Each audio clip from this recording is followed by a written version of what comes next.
바티칸 공의회 문헌 사목헌장 제2부 몇 가지 긴급과제 서론 46항 공의회는 인간의 존엄성이 어떠하고 또 인간이 전 세계에서 이행하도록 부름받은 개인적 사회적 임무가 무엇인지 설명하였으므로 이제 복음과 인간 경험에 비추어 모든 사람의 마음을 인류에게 큰 영향을 미치는 현대의 몇 가지 긴급과제로 돌리고자 한다. 오늘날 모든 사람의 관심을 불러일으키는 많은 문제들 가운데에서 특히 혼인과 가정, 인간 문화, 경제, 사회적, 정치적, 생활, 민족 간의 유대와 평화를 상기하는 것이 바람직하다. 이 각각의 문제에 대하여 그리스도에게서 솟아나오는 빛과 원리를 명백히 밝히고 이 빛으로 그토록 복잡다단한 문제들을 해결을 모색하도록 그리스도인들을 인도하고 모든 사람을 비추어 주고자 한다. 사목헌장 2부 1장 제1장 혼인과 가정의 존엄성 현대세계의 혼인과 가정 47항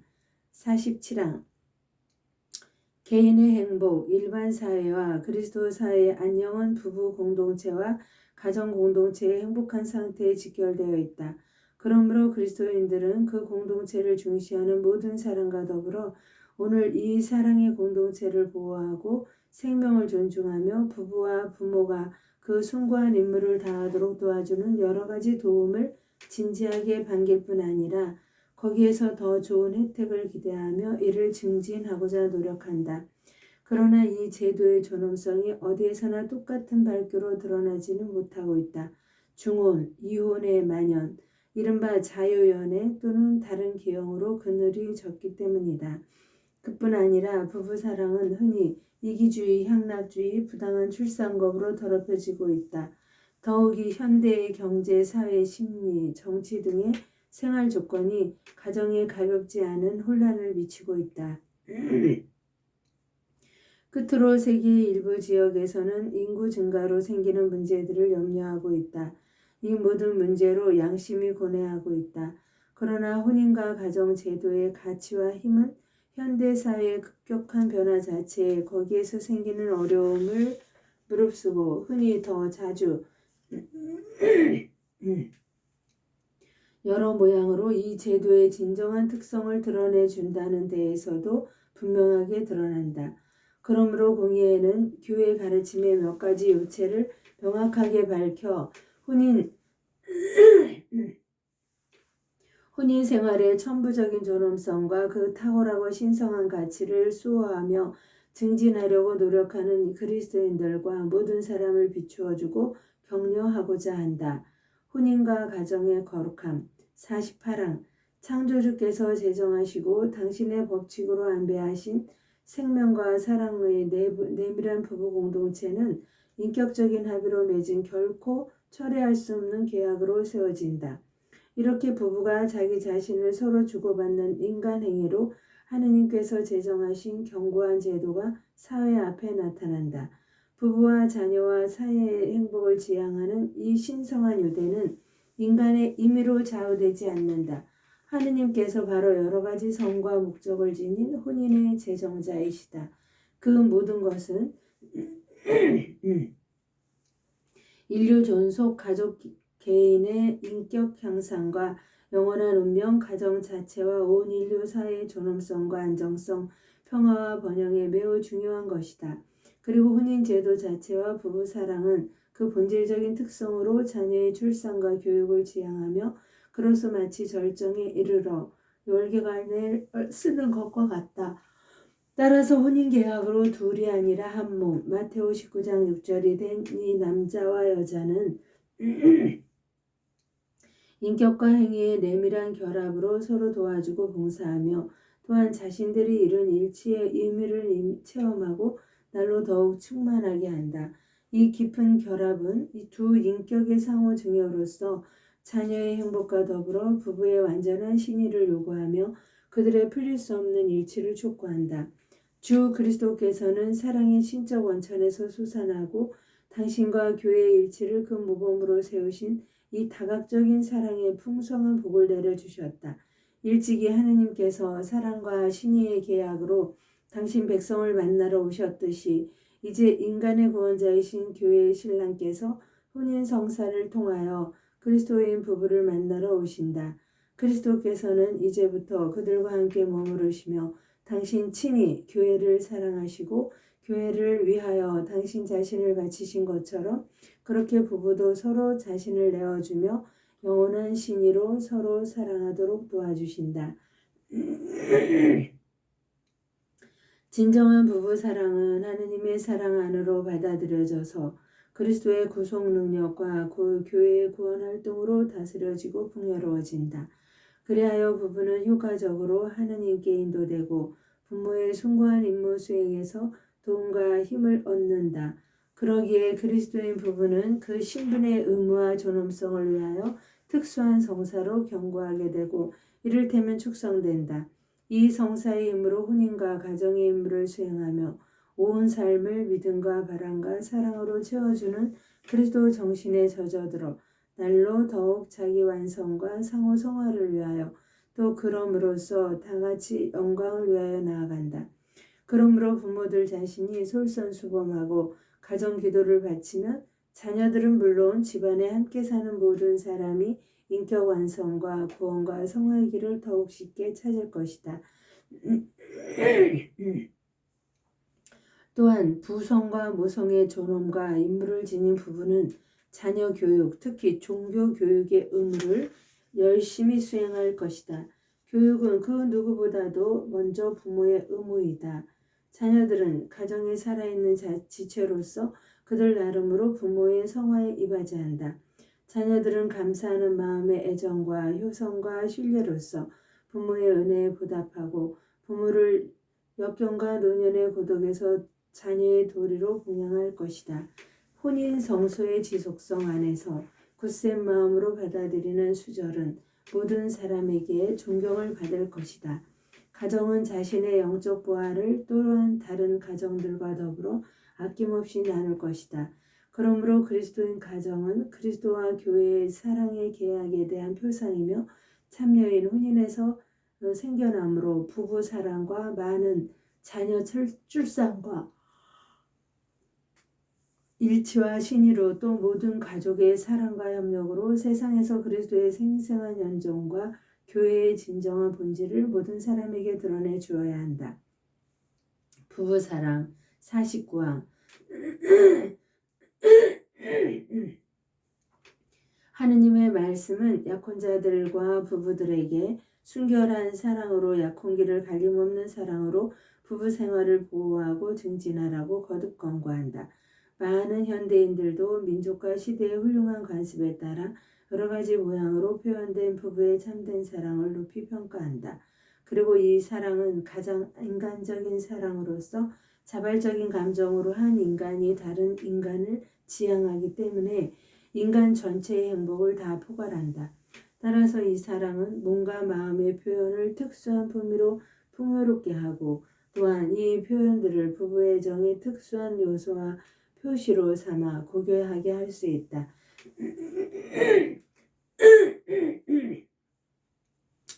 이 사랑을 주님께서는 특별한 은총과 사랑의 선물로 고쳐주시고 채워주시고 높여주시기에 마땅하다고 여기셨다. 인간적인 사랑과 신적인 사랑을 결합시키는 이러한 사랑은 부부가 자유로이 서로 자기 자신을 내어주고 이를 다정한 마음과 행동으로 드러내도록 이끌어주며 부부의 온 삶에 스며든다. 더 나아가서 이 사랑은 그 너그러운 실천으로 자라나고 완전해진다. 그러므로 이 사랑은 이기적으로 추구되고 가련하게 쉬이 꺼져버리는 단순한 성애의 경향을 훨씬 초월한다. 이 사랑은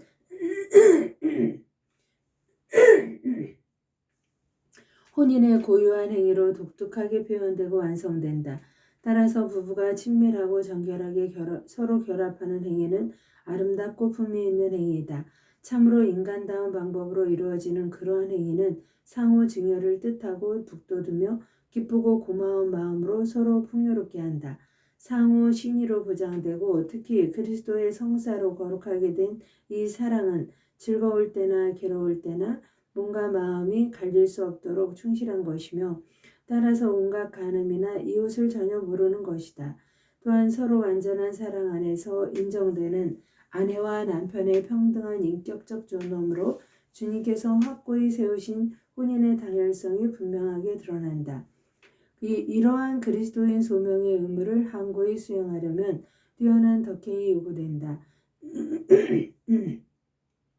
그러므로 부부는 거룩한 생활을 북돋워주는 은총의 힘으로 확고한 사랑과 너그러운 마음과 희생 정신을 끊임없이 닦고 또 기도로 간구할 것이다.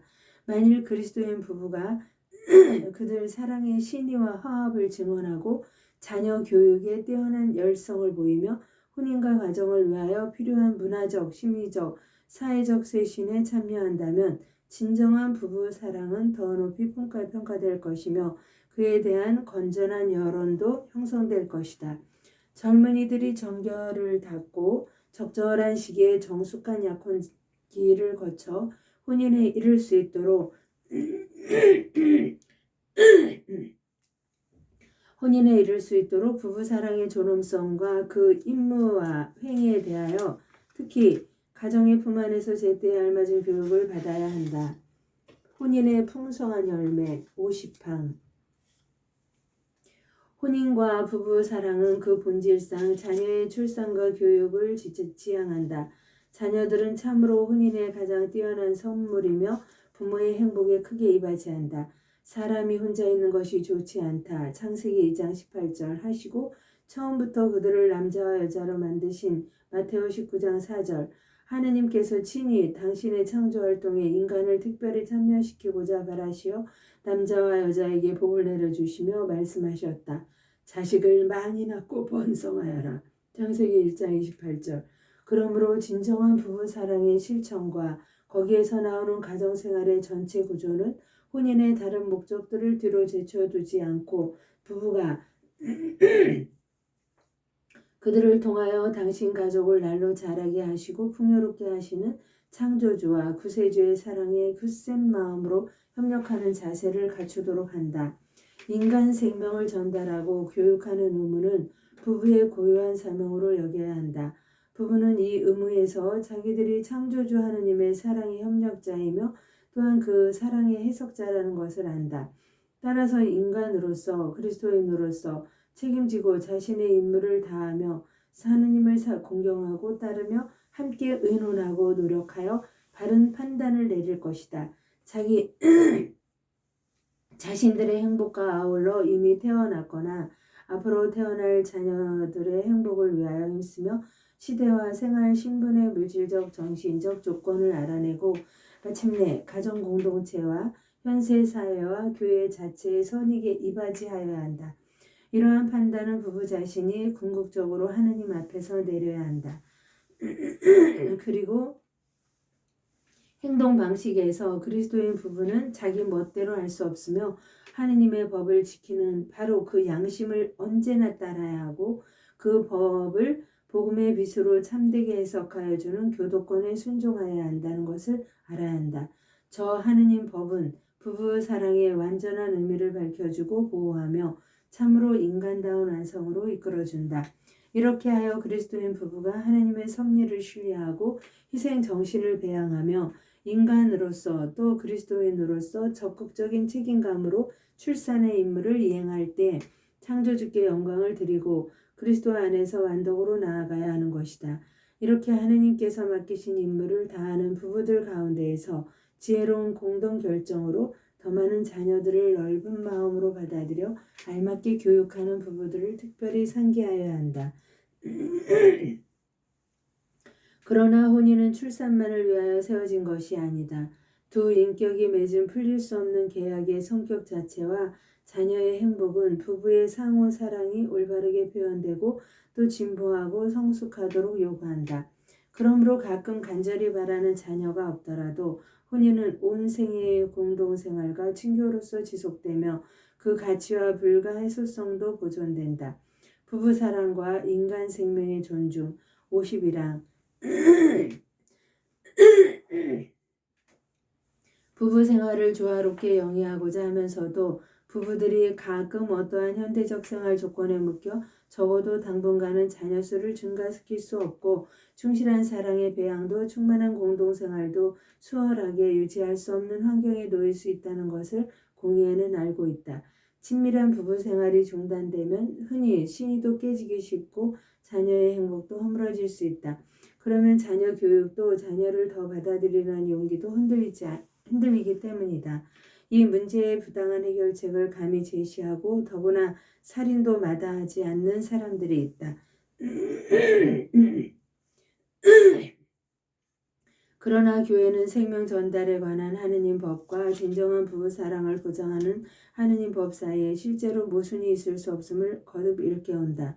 사실 생명의 주인이신 하느님께서는 생명 보존이라는 숭고한 직무를 인간에게 맡기시어 인간 품위에 알맞은 방법으로 이 직무를 수행하도록 하셨다. 그러므로 생명은 임신 순간부터 최대의 배려로 보호받아야 한다. 낙태와 유아 살해는 흉악한 죄악이다. 인간의 성적 본성과 생식 기능은 하등 생물보다 놀라우리만큼 탁월하다. 따라서 진정한 인간 존엄에 따라 이루어지는 부부 생활의 고유한 행위 자체는 커다란 경의로 존중받아야 한다. 그러므로 부부의 사랑과 생명 전달의 책임을 조화시키는 행동 방식의 도덕성은 순수한 의향이나 동기평가만에 달린 것이 아니다. 그 도덕성은 인간의 본성과 그 행위의 본질에서 이끌어낸 객관적인 기준, 곧 참사랑이라는 맥락 안에서 상호 증여와 인간 출산의 온전한 의미를 보존하는 그러한 기준으로 결정되어야 한다. 이것은 부부가 순수한 마음으로 정덕을 닦지 않으면 이루어질 수 없다. 이 원칙을 지켜야 할 교회의 자녀들은 산하 조절을 할 때 하느님 법을 해석하는 교도권에 배척하는 방법을 사용해서는 안 된다. 인간의 생명과 그 전달 임무는 현세에만 국한되고 또 현세에서만 측량되고 이해되는 것이 아니라 언제나 인간의 영원한 운명을 바라볼 수 있어야 한다는 것을 모든 사람이 분명히 알아야 하겠다. 혼인과 가정의 행복을 도모해야 할 모든 사람의 의무. 52양 가정은 더욱 풍요로운 인간성을 기르는 한 학교이다. 충만한 가정생활을 이루고 그 사명을 다할 수 있으려면 다정한 마음의 친교와 부부의 화합, 그리고 자녀 교육에 대한 부모의 성실한 협력이 요구된다. 아버지의 적극적인 참여가 자녀 교육에 대단히 유익하다. 그러나 특히 어린 자녀들은 집안에서 어머니가 보살펴야 한다. 여성의 정당한 사회 진출이 경시되지 않으면서 또 어머니의 보호는 보장되어야 한다. 자녀들이 성년으로 자라 완전한 책임의식을 가지고 성소를 따르거나 생활 신분을 선택할 수 있도록 교육하여야 한다. 혼인할 때에는 도덕적, 사회적, 경제적으로 행복한 상황에서 자기 가정을 이룰 수 있게 하여야 한다. 젊은이들이 가정을 이룩할 때에 그들이 기꺼이 들을 수 있는 현명한 조언으로 그들을 인도하여 주는 것은 부모와 보호자들의 의무이다. 그러나 혼인이나 배우자 선택에서 직접 또는 간접으로 강박을 하지 않도록 조심해야 한다. 이와 같이 가정은 여러 세대가 모여 서로 도와주며 더 충만한 지혜를 얻고 개인의 권리를 사회생활의 다른 요구와 조화시키는 곳이므로 가정은 사회의 기초를 이룬다. 그러므로 공동체와 사회단체에서 영향력을 행사하는 모든 사람은 혼인과 가정의 증진을 위하여 효과적으로 이바지하여야 한다. 국가 권력은 혼인과 가정의 진정한 특성을 인정하고 보호하고 향상시키며 공중도덕을 수요하고 가정의 번영에 이바지하는 것을 그 신성한 임무로 여겨야 한다. 자녀를 낳고 가정의 품 안에서 교육하는 부모의 권리는 보장되어야 한다. 불행히도 가정의 행복을 이룬 어린이들은 주도 면밀한 입법과 다양한 사업으로 보호하고 적절한 도움으로 불행을 덜어주어야 한다. 그리스도인들은 주어진 기회를 살려 변화하는 유용한 것에서 영원한 것을 분별하여 자기 생활의 증언으로 또 선의의 모든 사람과 협력하여 혼인과 가정의 가치를 열심히 증전해야 하며 이렇게 어려움을 이겨내고 새 시대에 알맞은 편의와